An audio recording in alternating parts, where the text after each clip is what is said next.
In this video, we're going to talk about what the difference is between a masculinizing tummy tuck and a regular tummy tuck.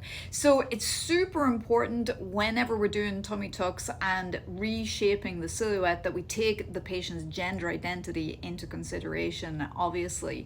And so usually for all tummy tucks, we're addressing loose skin, we're smoothing out the skin, usually tightening up the six-pack at the same time. However, in a traditional tummy tuck, let's say for a feminine identifying patient, we're usually creating that hourglass frame, which is a big no-no if our patient is masculine identifying. So the three things we're usually achieving is, first of all, we're going to want to get that hip to waist ratio more straight up and down, or a hip to waist ratio of 1 typically. So this achieves a few things. It's a more masculine athletic look, and it also gives the appearance of broader shoulders at the same time.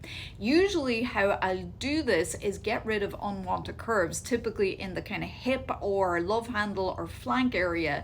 We're going in, we're doing liposuction, and we're bringing those down so the patient is more up and down and straight up and down looking.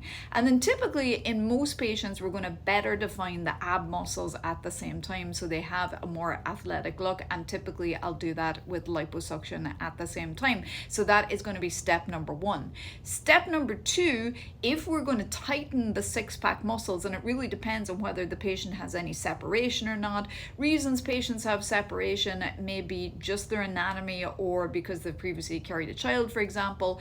When we tighten those, we don't want to over tighten those and cinch in the waist too much, because in a man, this is going to bring in the waist and feminize the torso. So that is obviously not one of our goals. So we're going to be super careful to avoid that hourglass frame. And then number 3 is usually at the time of tummy tuck, we can work on the pubic area too.